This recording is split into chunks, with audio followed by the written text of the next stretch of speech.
Hello and welcome to Women of the Middle East podcast. Women of the Middle East. This podcast relates the realities of Arab women and their rich and diverse experiences. It aims to present the multiplicity of their voices and wishes to break overdue cultural stereotypes about women of the Middle East. My name is Amal Al-Malki. I'm a feminist, scholar, and educator. This is Women of the Middle East podcast. This is Season 4, Women Voices Across Genres, where I will be speaking to women producing feminist content across different genres and outlets. These courageous voices delve into untapped areas such as women with disability, hybrid identities, intergenerational trauma, feminist narrative and activism, and much, much more. I'm your host, Amal Al-Malki, contributing to creating a new narrative about us by us. This is Women of the Middle East podcast. Our guest in this episode is Aziza Nait Sibaha, who is a journalist and a senior TV anchor and editor-in-chief at France 24 news channel, public speaker, trainer, and a gender diversity advocate. Many areas to cover and many things to talk about. She's also the founder of Taja Sport, a media platform dedicated to women's sports in the MENA region, created in March 2021. Aziza, lovely to have you on Women of the Middle East podcast, and congratulations on your recent Fatma bint Mubarak's Women's Sports Award, being the Arab world's best sports journalist.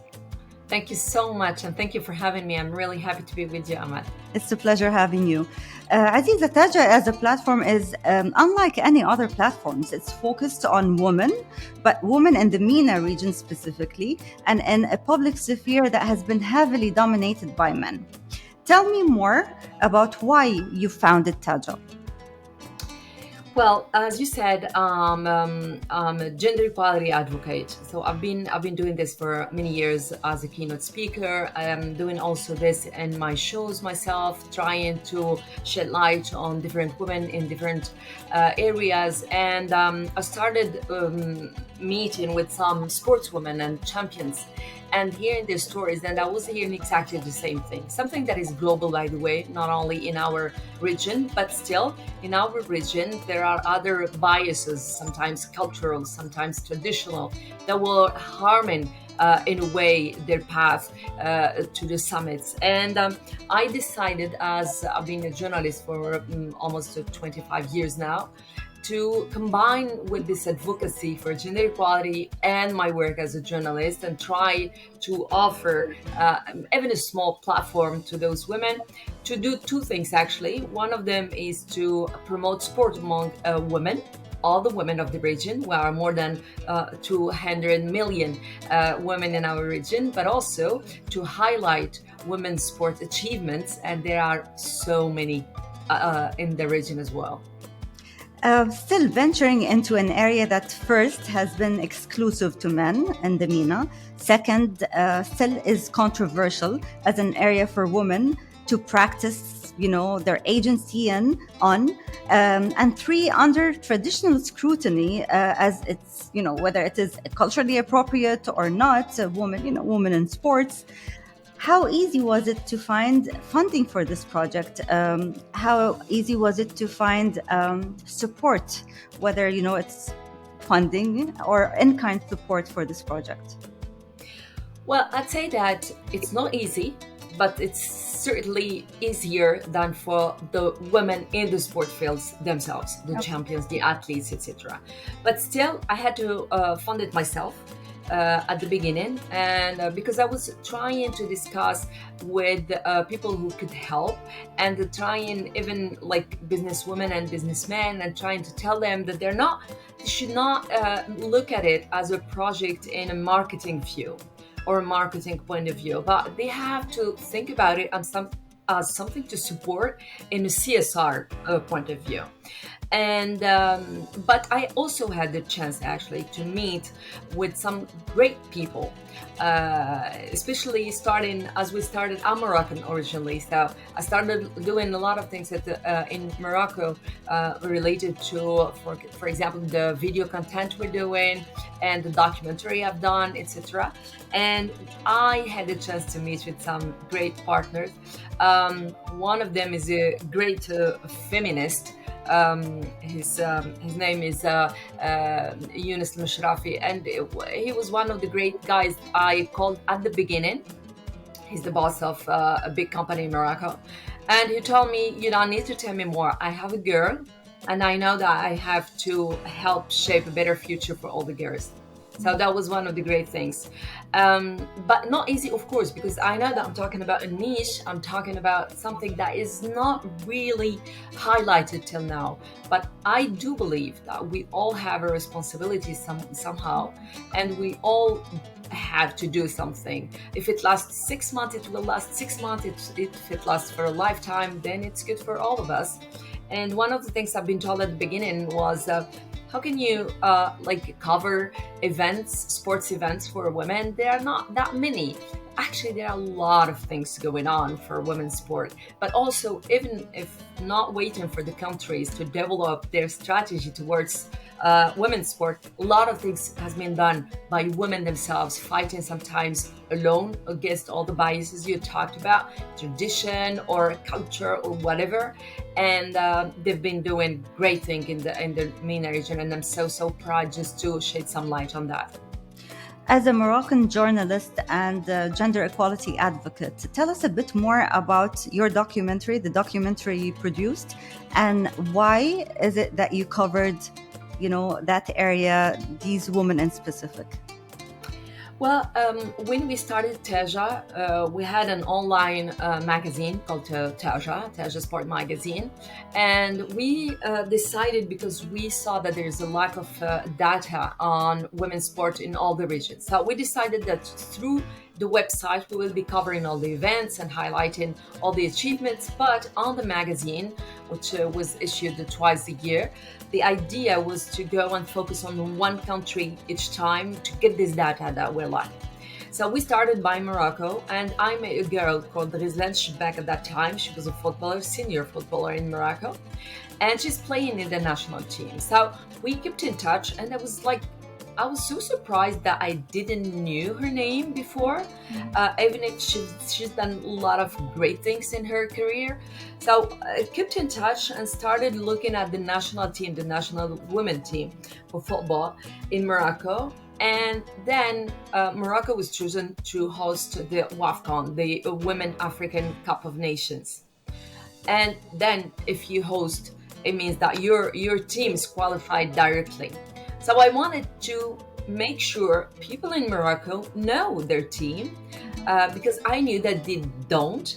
A lot of the media, sport media, were not really covering women's football. So I was thinking about doing something, and I found the help I needed and went to film a documentary. And the Moroccan Football Association helped me and opened the doors so that I can meet with them and show their stories. So, as used to say, I didn't do a documentary on sport. I did a documentary on stories, human stories of this team. And it helped actually meet the public and make the public know their team before the WAFCON. And I was so happy because I covered for France 24 the WAFCON, and I was happy to see that all the stadiums were full of people during the competition. And that's a good thing, because it comes against the stereotype that women's football does not interest anyone. But actually it shows that if, as media, we do our job, which is covering and highlighting, people will follow. And if people follow, sponsors can follow after. Definitely, yes, makes sense. What do you think the reception of this documentary in Morocco? Do you think it's contributing to a kind of a social change, social norms, alteration? Do you think documentaries can really alter people's perception of gender roles, let's say? I hope so. Actually, I hope so.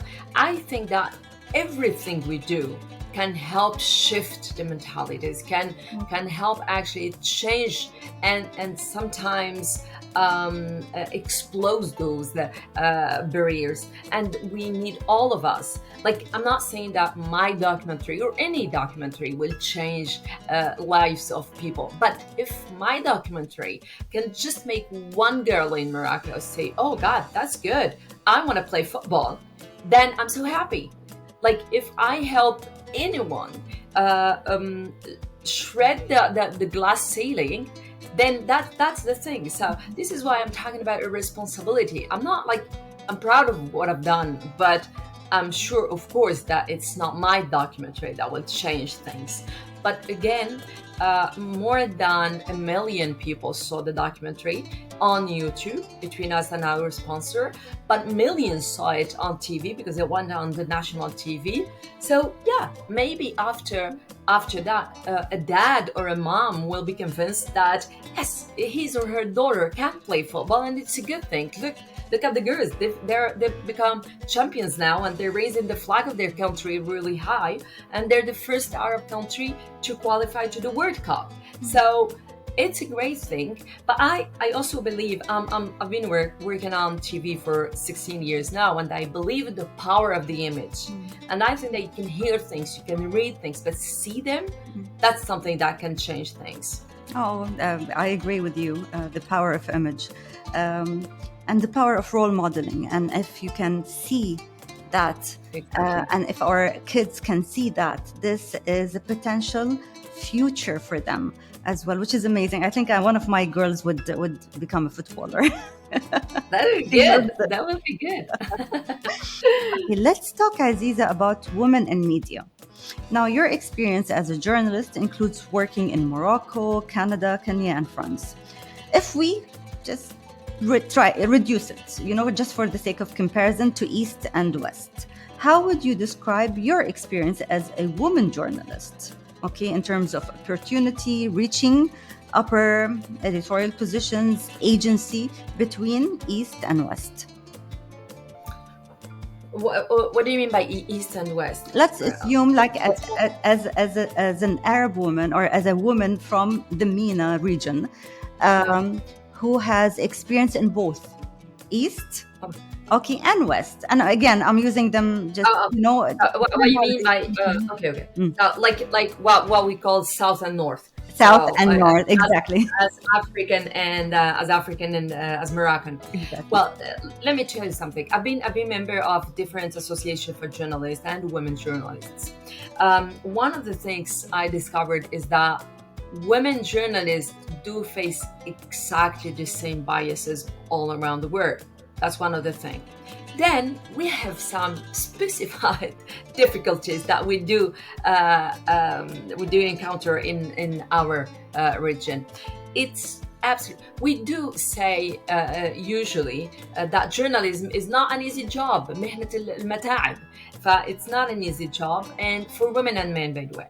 But when you're women, it's a bit harder because you pointed something very important. Being a journalist is a thing, but being promoted then to an editor-in-chief or to a director of a channel of a newspaper, or that's difficult. So we saw a lot of women as journalists, but the more you go upper in the hierarchy, the less you saw them, and that's bias. It can be conscious or unconscious bias, but it's still the same bias for us. Not easy. You have to fight for every inch that you want to have. And but what I say is, journalism is one of the jobs you do by passion. You don't become a journalist because you think you're going to earn a lot of money, because you will not.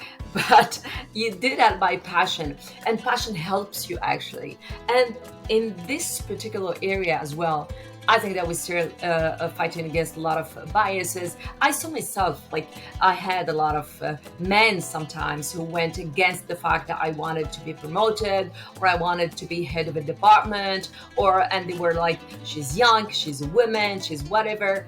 But what I do tell a lot of, because I'm also teaching as a professor in the School of Journalism here in France. But what I do tell the girls I am meet with is, when people are biased towards you, think of something. It's a problem in the glasses they're wearing, not you.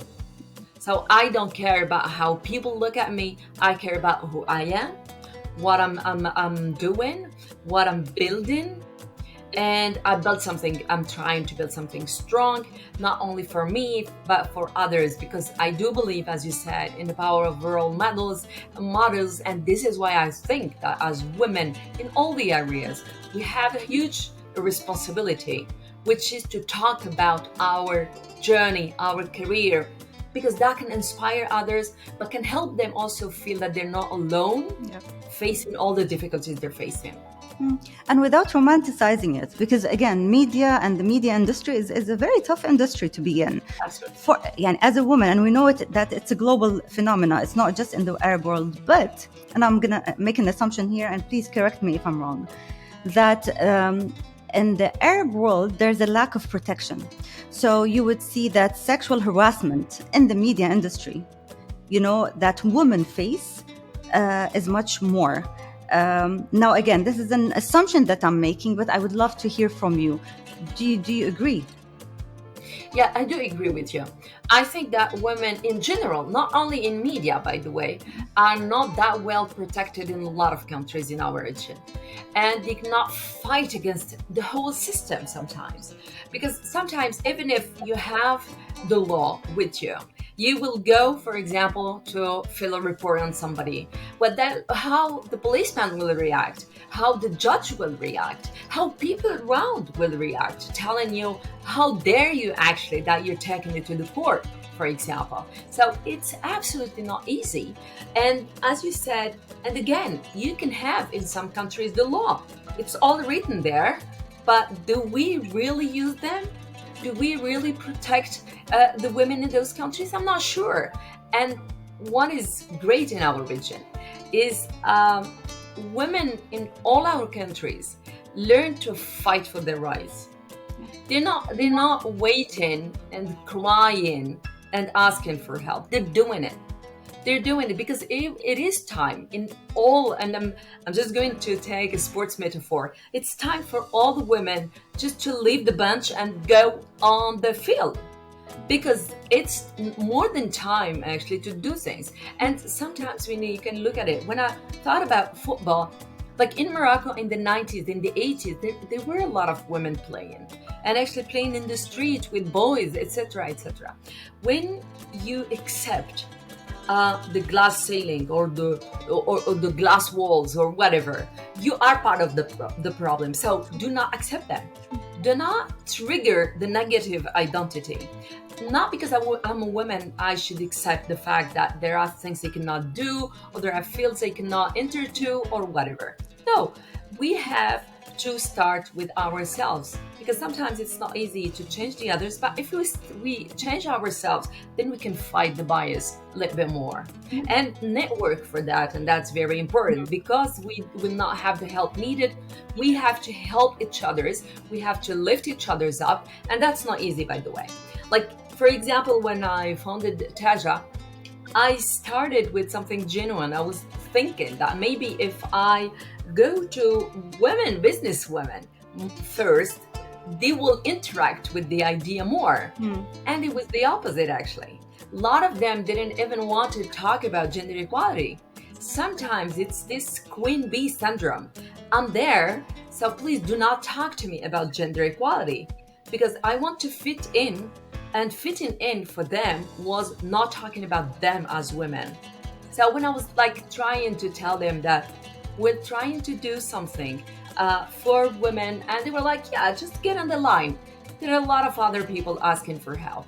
And I was more successful with men feminists than with some women, actually, that for me should be feminist. And in a lot of countries, even in France, when you say I'm a feminist, you have to add but and then explain what it means so that you can disarm the threat for people.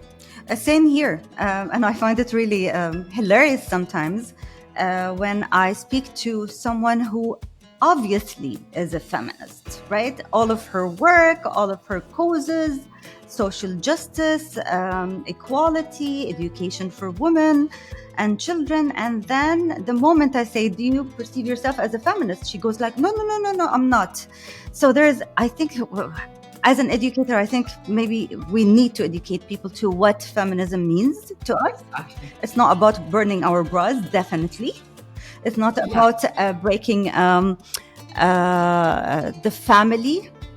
It's not about breaking family values. It's on the contrary. It's about solidifying family values, building the values of equality in a family, starting from the family is the biggest challenge we face here. And the biggest achievement we might, reach to.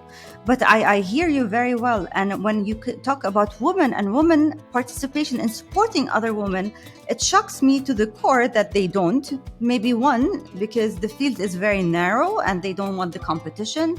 Second, it could be that, and I think it is because patriarchy has no gender. Those are patriarchal mentalities engraved, and they've been indoctrinated.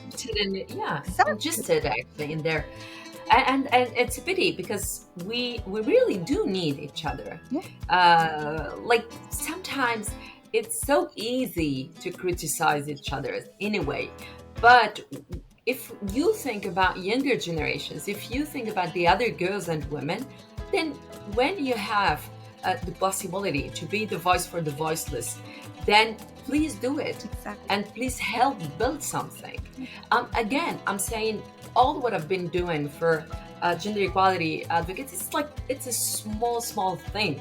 But I do think and do believe that if everybody's doing their small part of the job, then the job can be done.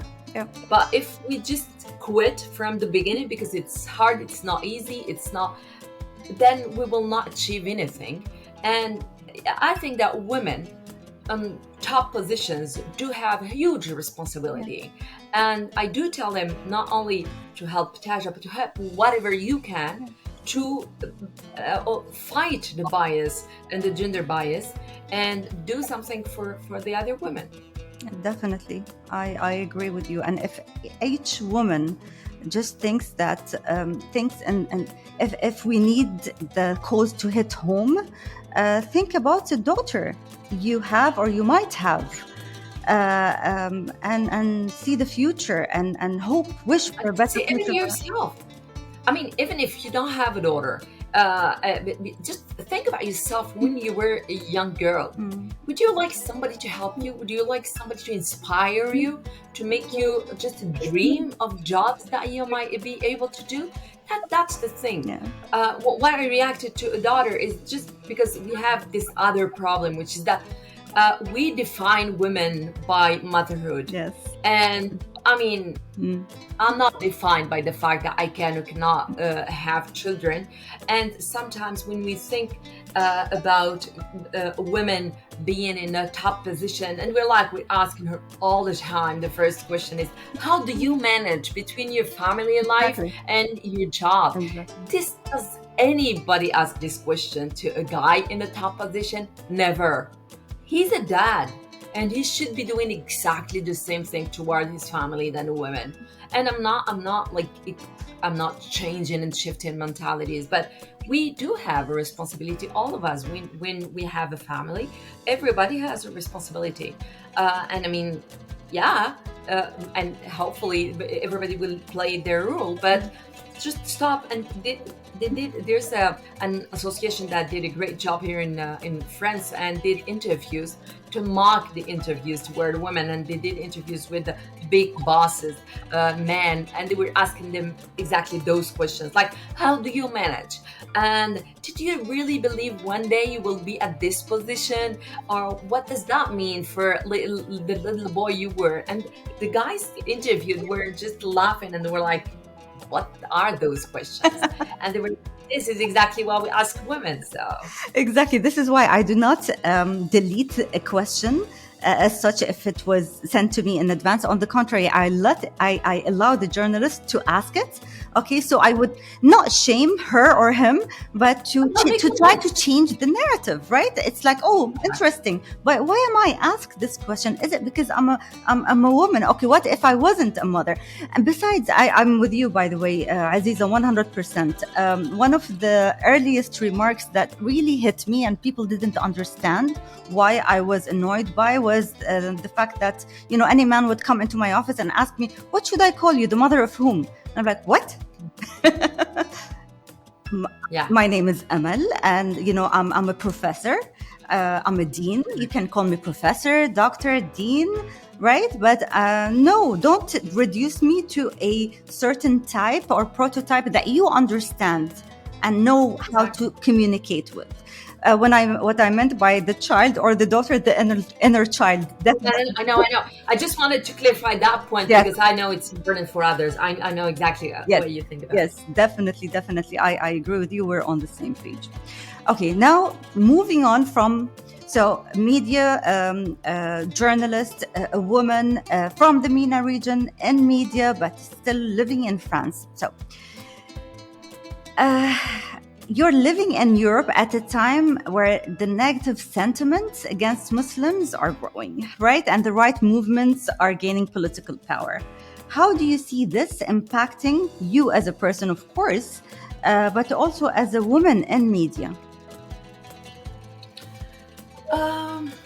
Look, I didn't face that me personally, okay? But the good thing maybe, definitely there are populist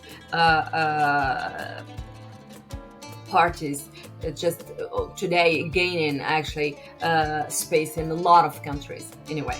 And we saw that the right here, the extreme right, was on the second actually position in the presidential elections here in France. But I do not focus on that. I just know that here, what I can do is that I can fight for my rights, and they do have rights. It's come to what we said before.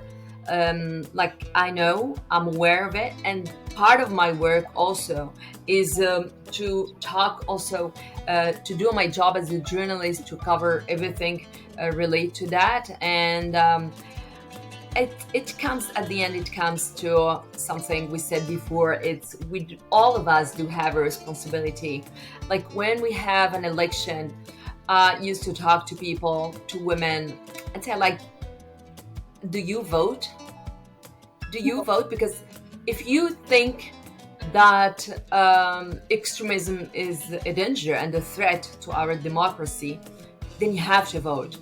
And you cannot just give the space and leave the public space and leave your duties and then come to criticize them after.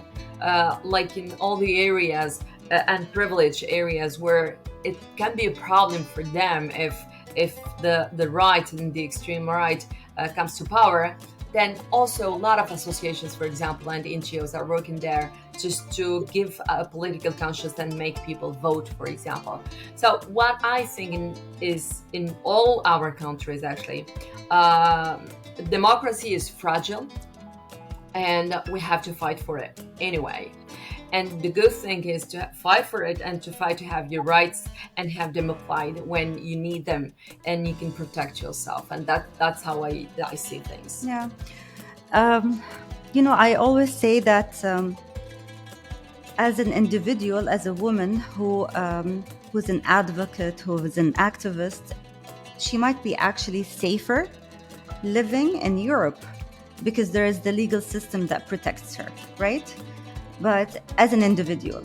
But if you are a part of an organization, it would be much better to be situated in the Arab world, because an association or an organization has the power to move things.